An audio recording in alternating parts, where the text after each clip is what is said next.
سلام دوستای عزیز، یک جلسه دیگه از کلاس رنگ روغن. البته قسمت آخر ما تو این مرحله گلو در میاریم، برگ‌ها میکشیم و این تابلو تموم میشه. اگه دقت کرده باشید دو قسمت قبلم داشتیم با این جلسه که میاد تقریبا 3 تا نیم ساعت، توی 1 ساعت و نیم ما این کار تموم کردیم. خیلی هم دیگه حالا بخوایم زیاد در نظر بگیریم، شما در یه روز کاری میتونید یه تابلو به این شکل بکشید و تابلوهاتون رو حتی میتونید ازشون درآمد داشته باشید. کاری که ما داریم انجام میدیم بچه‌ها، این کار تابلوی رنگ روغن رو برای اولین تابلویی که شروع کردیم یه تابلوی گل.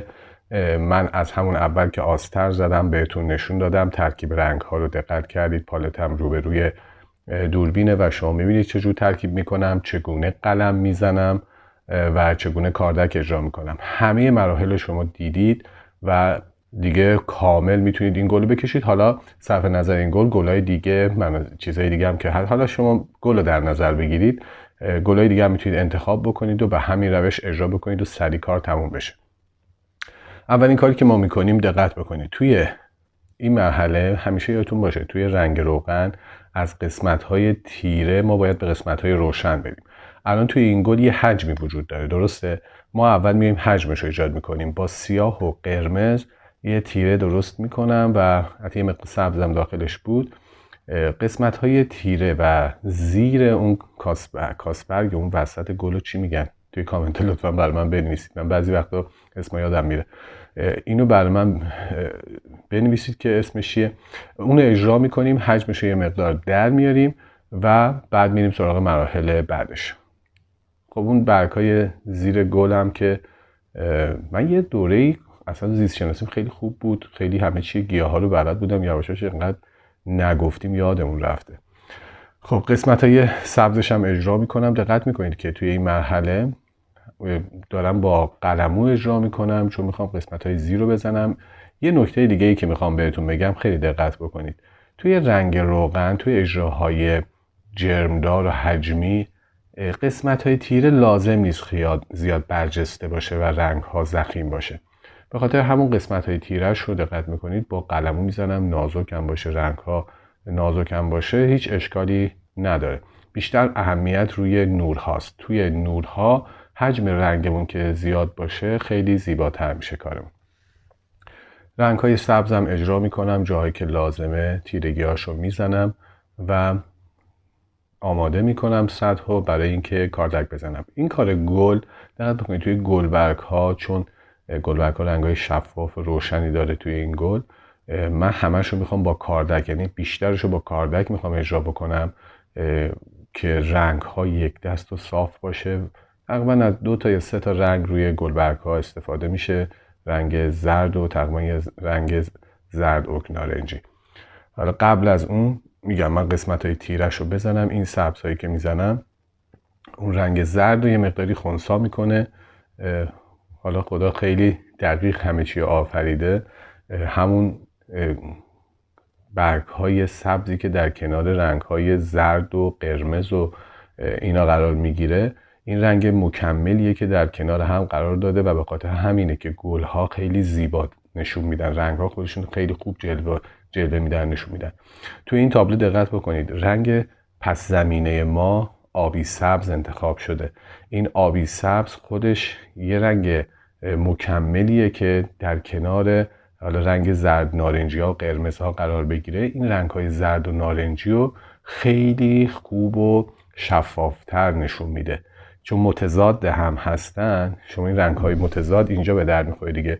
شما وقتی میخواید که یه رنگی رو خیلی خوب نشون بدید، از اون طرف رنگ مکملش رو در کنارش یا تو بک‌گراندش یا یک جسمی که در کنارش قرار گرفته یا انعکاس هایی که داره قرار میدید. همین دلیل اون رنگ خودش رو شفافتر و بهتر نشون میده. دقت بکنید دیگه. حالا با کاردک شروع میکنم، از رنگ اوکر و زرد و یک مقدار نارنجی که داخلش میزنم، رنگ تیره سایه های گلبرگ رو انتخاب میکنم. توی این کار لازم ندیدم که بخوام خیلی رئالیست کار بکنم، نه، رنگ ها رو تقریبا توی سبک همون، حالا دوستان میپرسیدن این چه سبکی کار میکنید، ببینید این سبک که ما الان کار میکنیم یه کارهای شلاقی امپرسیونیستیه. امپرسیون نیست، ولی چون رنگ ها رو خیلی راحت و حجیم میذاریم، من به این جور نقاشی ها میگم نقاشی های شلاقی، یعنی خیلی سریع اجرا شده، رنگ های ضخیم ازش استفاده شده، بیشتر به سبک های تقریبا شبیه سبک های نقاشی پینوه. به اون سبک ها کار میکنیم. یه چیزی که خودم هم حالا ابداع کردم حالا توی آموزشام، وقتی حالا چندین بار امتحان کردم دیدم که وقتی رنگ ها رو برجسته میذاریم نقاشی خیلی جلوه خوبی پیدا میکنه و از اون طرف نقاشی خیلی زود تموم میشه. هنرجوهایی که تازه شروع کردن این سبک نقاشی براشون جذابتره که هم تابلوشون زود تموم بشه، هم با ترکیب رنگ های با کاردک و حجم گذاری خیلی بهتر ترکیب رنگ ها رو یاد میگیرن. دقت بکنید وقتی که رنگ رو میذاریم سعی کنید در مسیر گلبرگ باشه. اون قسمت های لبه های گلبرگ رو با فشار دادن کاردک میتونید رنگ رو تو این قسمت نگه دارید و یه مقدار اون لبه ها برجسته نشون میده. همچنین با برجسته کردن بعضی از قسمت ها میتونیم تعداد گلبرگ هامون رو حتی زیاد بکنیم. شما نگاه کنید باید بلد باشید که وقتی که ترکیب رنگ میکنید یه رنگتون که تموم شد دوباره عین همون رنگ رو در بیارید. یک هنر و یک تمرینی که شما باید داشته باشید اینه که یه رنگی رو که میبینید مجدد درستش بکنید، یعنی عین همون رنگ یا حداقل 90% 95% شبیه همون رنگ رو به وجود بیارید. اینو یاد بگیرید که چه میزانی. همیشه با آزمون خطا این کار انجام بدید. یعنی یه رنگو که مثلا میدونید که از رنگ زرد و اوکر و نارنجی میخواهید ترکیب کنید به دست بیاریدش، دقت بکنید اینجا برجسته میکنم، میخوام اون لبم و کلفتر نشون بده، یه سایه‌ای بندازه. خود این حجم دیگه لازم نیست اون سایه رو به وجود بیارم، خود اون سایه‌ای که نور میندازه خودش زیبا میکنه. این تمرین خیلی خوبیه که شما بتونید که رنگ ها رو یواش یواش تو ترکیب رنگ هاتون قوی بشید، قوی اجرا بکنید ترکیباتتون. خب همینجا که میبینید شروع میکنیم قسمت های سایه. بس خود این گلبرگ هم تماما زرد نیست، یه بخش های تو رفته و تیره‌ای داره که با این رنگی که الان اینجا ترکیب کردیم به وجود میاریم و میذاریم سر جاش. توی کاردک زدنم مثل قلم کار کردن، با قلم و کار کردن، تعداد حرکت هایی که اجرا میکنید توی کار یواش یواش کار رو جذابتر و زیباتر میکنه. شما یه حرکت کاردک، الان این کاردک های اولیه‌ای که من میزنم، بعد یواش یواش کاردک های روشنتر، نورای روشنتر رو میام، رنگ های سبز اجرا میکنم، نور میزنم، شاخه میزنم و این تعدد حرکت های کاردکم جلوه خاص و زیباتری به کار میده. پس سعی کنید که توی کارتونم تعدد حرکت کاردک داشته باشید. باز هم همون چیزی که به شما گفتم، اتفاقهایی که میفته توی این مرحله هم باید دقت بکنید. اگه زیبا بشه رهاش بکنید، اگه نه که باز مجدد کاردک بزنید تا اون حرکت خوب در بیاد. مثلا تو همینجا رنگ کنار گلبرگ گرفت به کاردک کشیده شد رفت چسبید به اون یکی، این دیدم حرکت قشنگی شده، نگهشتم بمونه. پس بعضی از حرکت ها قشنگه. توی حرکت هایی که تو کارهایی که اینجوری امپرسیونی کار میشه، شلاقی کار میشه، این رنگ تو رنگ رفتن ها و یک جای برخورد کردن تو بک‌گراند، خود اینها کار رو زیبا میکنه. خیلی ها نقاشی هستن که از روی عمد یک سری حرکت های تاش هایی که اتفاقا مثلا میفته تو بک‌گراند خودشون میزنن که تو بک‌گراند بمونه، چون میخواد این هارمونی رنگی رو حتما توی کار نگه دارن. برای رنگ روشن‌تر هم دیگه زرد رو برمی‌دارم، سفید می‌ذارم. همونجور که می‌دونید توی آموزش رنگ شناسی به شما گفتم، برای روشن کردن زردتون همون سفید رو بزنید کافیه. البته خیلی هم دیگه سفید نزنید که رنگ زردتون دیگه بره به سفیدی، ولی خود اون سفید یه مقدار روشن میکنه و رنگ زرد رو جذاب میکنه. لازم نیست دیگه رنگ دیگه بهش اضافه بشه. دقت میکنید این لبه ها رو من چجور ضخیم نگه میدارم که یه سایه ایجاد کنه توی نور. حرکت ها رو دقت بکنید. یه جایی که نگاه کنید میخوام محو کنم، کاردکم رو فشار میدم و پهنش میکنم و توی در هم رفتگی ایجاد میکنم توی رنگ ها. یه جایی هم که میخوام برجسته بمونه، برجسته رهاش میکنم. این دیگه به خودتون بستگی داره. اون لحظه که دارید تابلو رو میکشید چه سوالی دارید. من یه نکته رو به شما بگم بچه‌ها، دقت بکنید که شما همه نقاشا به این شکلن، میان نقاشی میکنن، من همین گل رنگ زردم تموم شد، این زرد دوباره بذارم. همین گل ها رو نمونه میگم. این کار رو من الان اجرا میکنم، شاید فردا باز اجراش بکنم، پس فردا اجراش بکنم، یه بار دیگه اجراش بکنم. یعنی کنید اون حس و حالی که اون لحظه شما دارید خیلی کمک میکنه توی حرکت زدناتون. بس ممکنه که یه حرکت رو خوب اجرا کنید، یه حرکت خوب اجرا نشه، مثلا بعداً بگی که کاش یه حرکت بهتری من اجرا میکردم توی این کار. تموم میشه، ممکنه بعداً حس بهتری پیدا کنید یا حس خوبی نگیرید، بیایید عوضش بکنید یه مقدار کار رو، هیچ ایرادی نداره. نکنید نقاشی تموم نمیشه که. نقاشی شما یه مرحله اجرا میکنید، میذارید خشک میشه، شاید بعداً بخواید اینجا چجوری کار دب میچرخونم دقت بکنید، میخواید از دوباره عوضش بکنید، هیچ اشکالی نداره که عوضش بکنید. برجستگی‌ها رو دقت بکنید، این برجستگی‌ها یه مقدار زنده میکنه کارو.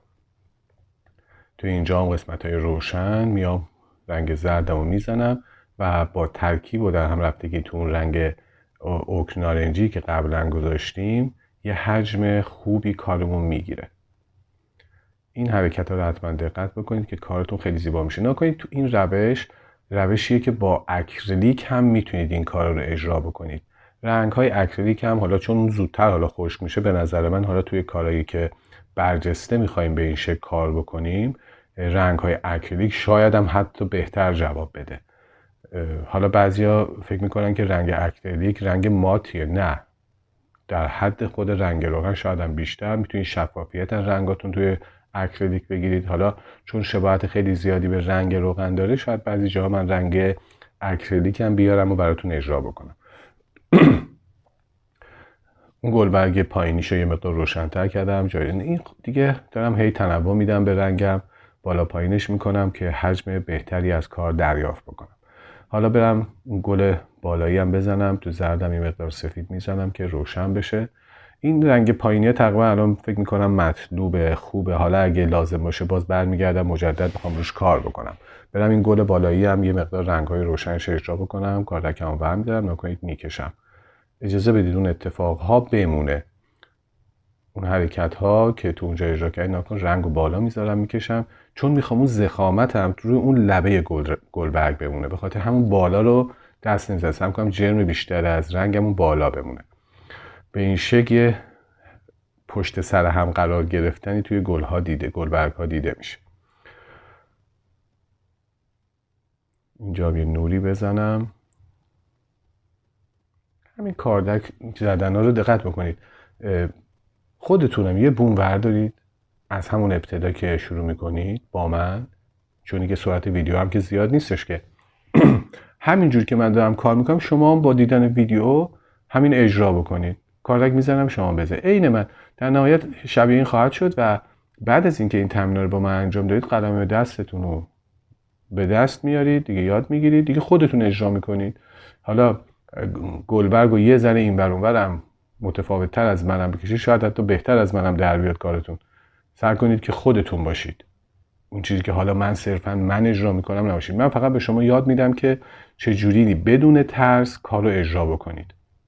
ولی در نهایت اینه که خودتون باید قلم زدن خودتون به دست بیارید، قلم زدنتون رو و طبق شیوه و روش خودتون به پیش برید. من یه درخواستی هم که دارم، خب خیلی از دوستها که تماشا میکنن ویدیوهای منو فکر میکنم هنوز سابسکرایب نکردن کانال منو. برای اینکه ویدیو من از دست ندید، ازتون درخواستی که دارم اینه که کانال سابسکرایب کنید، علامت زنگوله رو هم بزنید که ویدیوهای من در دسترستون باشه هر وقت که، چون من هفته‌ای 2 تا ویدیو در زمینه نقاشی که الانم که تو رنگ روغن هستیم توی کانالم قرار میدم. هر وقت اومد اگه اون زنگوله رو فشار بدید برای شما اعلام میشه که ویدیو گذاشتم و شما میتونید ویدیو رو تماشا بکنید. اگر میخواهید حمایت بکنید از کانال من، حتما ویدیوهای منو لطف کنید لایک بکنید. اگر هم سوالی داشتید که توی کامنت ها برای من بنویسید. کانال تلگرام و کانال اینستاگرام هم که توی دیسکریپشن هست، اگه میخواهید تعامل بیشتری با من داشته باشید میتونید کانال اینستاگرام و کانال تلگرام من هم دنبال بکنید. خب نگاه کنید، با رنگ های نارنجی قرمز یه بخشی نگاه کنید تو این گلبرگ، مثلا با یه رنگ تیره زیر، یه رنگ قرمز میانی و یه رنگ زرد رو، تقریبا یه حجمی برای این کار در نظر گرفتم که با همین 3 تا لایه کافیه. توی این بالایی هم بزنم. دقت کنید خیلی قشنگ میشه این به این صورت، حالت جرمی. و برای حالا اگه بخواید بفروشیدن برای مشتری خیلی جذابه. مثلا یه کالای این حالت خیلی شیک میشه و برای تزیینات داخلی خیلی ها دوست دارن که چنین تابلوهایی تو منزلشون داشته باشن. به این شکل تعداد زیاد بکشید، منبع درآمد برای خودتون ایجاد کنید، هیچ اشکالی نداره. اینم یه هنریه مثل هنرهای دیگه که میتونید با یاد گرفتنش، با بهتر کردن خودتون توی این هنر هم لذت ببرید از کاری که دارید انجام میدید و از اون طرف هم منبع درآمد برای خودتون ایجاد کنید. خب دیگه وضعیت درآمدی طوریه که همه باید دیگه حواسمون باشه که هزینه ها بالا رفته و منبع درآمدی برای خودمون و خانوادهمون تا حد امکان ایجاد بکنیم. خب توی اینجا دقت بکنید رنگ قرمزی رو توی رنگ سبزی ها هم میزنم و یه بخش های تیره‌ای که مونده توی گل رو اجرا میکنم. این قسمت های تیره زدن باعث میشه حجم اون رنگ های زردم بیشتر بشه. رنگ های روشن بدون رنگ های تیره خودشون نشون نمیده، پس حتما یه گوشه های، یه اشارت هایی از رنگ های تیره گوشه و کنار این گلبرگ ها ایجاد بکنید که حجم کار رو ببره بالا. این حجم بالا جذابتر میکنه کارتون. همونجوری که هم بهتون گفتم دیگه توی قسمت های تیرم با قلمو هم میتونم یه چند تا حرکت ایجاد بکنم. این حرکت های سریع باعث میشه که یه پرزی قلمو بده و کار رو زیبا کنه. دنبال اینکه قلموی گرد 2-0 علامور دارید باش کار بکنید نباشید. با همین قلموتون نکنید وقتی قلمو رو بچرخونید یه نوک تیز داره، یه نوک پهن داره، یه دونه هم کناره داره. یعنی از خیلی ریز تا خیلی پهنش از یه قلموی به این شکل شماره 4 میتونید دریافت بکنید. اینی که لازم نیست حالا یه قلمو عوض بکنید. من همه اینا رو با قلموی شماره 4 اجرا کردم. خب یه دونه گل ریزم کنار دارم که با کاردک نمیشه اجرا کرد دیگه، اینو با قلمو میزنم و اجرا میکنم.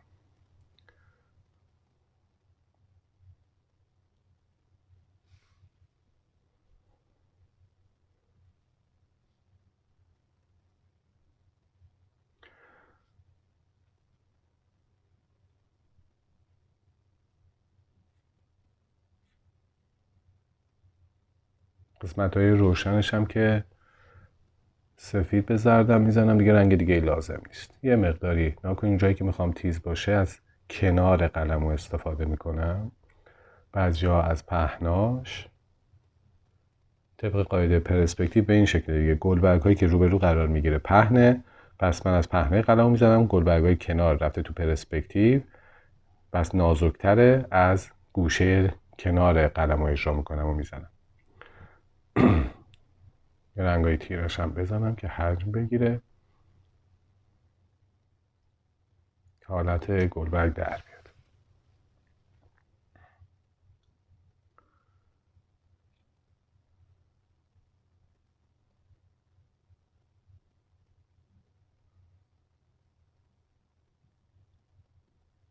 بچه نظر خودتون رو توی کامنت ها برای من بنویسید. اگه سوالی براتون پیش میاد بنویسید برای من. متاسفانه من فرصت نمی کنم که قدیم میتونستم، فرصت نمی کنم که کاراتون رو اصلاح بکنم. ولی باز تو این تنها چیزی که الان هست و قابل دسترسیه و من به همه جواب میدم، حد توانم واقعا جواب میدم، کامنت هاست. اگه مثلا توی ترکیب رنگی سوال براتون پیش اومد یا مثلا جای دیگه یه تکنیک دیگه رو دیدید اجرا کردن و دارید مقایسه میکنید کار منو با کار اونها، به هر حال میتونید اگه سوالی براتون پیش میاد توی کامنت ها بر من بنویسید، من جوابش حتما بهتون میدم. نکنید یه چند تا حرکت زرد تو بک‌گراند اجرا میکنم، بذارید مقداری پخش بشه، مقدار رنگ ها تو بک‌گراندم بره. حالا برم دیگه شاخه ها رو، شاخه که نداره، این قسمت های برگ چند تا برگ سبز داره، رنگ زردم و برمی دارم، بهش سبز ویریدین میزنم. همونطور که میدونیم ما تو اینجا بیشتر سبز ویریدین استفاده کردیم تو ترکیب رنگ های سبزمون. زرد و سبز ویریدین یه سبز خوش رنگی به ما میده. این زردم دقت بکنید زرد کرومه. کاردکم رو میذارم و میکشم. نترسید، یه اتفاق قرار بیفته دیگه، بعد درستش میکنیم، ایرادش رو میگیریم، حرکتاش رو اونقدر اجرا میکنیم که به دلمون بشینه، خوشمون بیاد از گلبرگ. ولی خب اینو میدونید که گلبرگ از سمت پهن به سمت نازک انتهاست میره. قرار نیست من یه دونه گلبرگ رالیست اونجا بکشم، قراره که یه حجم نور و سایه‌ای من بهش بدم، رنگ ها رو شفاف کنم که کار قشنگ در بیاد.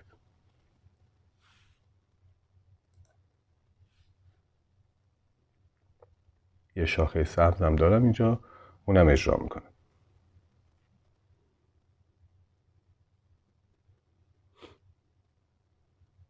واقعی حرکت هایی که اجرا میکنم فقط به خاطر اینکه کارم یه ذره هارمونی داشته باشه این کار دارم اجرا میکنم. از همین سبز توی گلبرگ هامونم یه مقدار هست. حالا من این قسمت های روشن سبزم اجرا بکنم که این مقدار حجم بگیره این برگم. بعدن این سبز رو تو بخش‌هایی از گلبرگم میخوام برم که همونجور که به شما گفتم این سبز اینجا هست، حتما انعکاس هایی توی گلبرگ داره، نمیشه نباشه که. اون موقع گل جدای از اون محیط یا برگ جدای اون محیط دیده میشه. ولی وقتی چند تا اشاره سبز توی گلبرگم بزنم، اون گلبرگ با اون برگ توی محیط قرار میگیرن، انعکاس هاشون به هم میخوره، میاد. چند تا تیره گم زیر این گلبرگ ها بزنم که حجمم رو بیشتر کنم و به این شکل یک کار تابلوی گل رو در عرض 1.5 ساعت کشیدیم. فقط توی 3 تا کلاس من قرار دادم که شما مرحله به مرحله نگاه بکنید، مرحله مرحله اجرا بکنید. حالا اگر دوست داشته باشید یه 0 تا 100ش هم حالا توی کامنت برای من بنویسید. اینو توی کامنت لطف کنید برای من بنویسید. دوست دارید همین ویدیوی این 3 تا قسمت رو من توی یه ویدیو مثلا بگیرم 1.5 ساعت بذارم توی کانال؟ اگه دوست دارید اینجور باشه پشت سر هم ببینید به من بنویسید توی کامنت ها. اگه تعداد کامنت هاتون زیاد باشه من اینو ویدیو رو کامل توی یه ویدیو قرار میدم، این 3 تا کلاس رو آپلود میکنم که دیگه لازم نباشه که هی ویدیو عوض بکنید. اینو بر من بنویسید بس.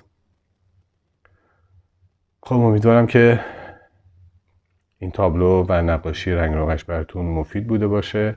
خیلی مراقب خودتون باشید بچه. تمرین تمرین تمرین، با تمرین زیاد نقاش خوبی میشید. متوجه شدید؟ بعضی از من میپرسن استاد کارهای شما بزنید حرفه‌ای میشین. بله میشید، شما با تمرین زیاد حرفه‌ای میشید، نه صرفا فقط با آموزش من. تمرین زیاد داشته باشید. خسته نباشید بچه.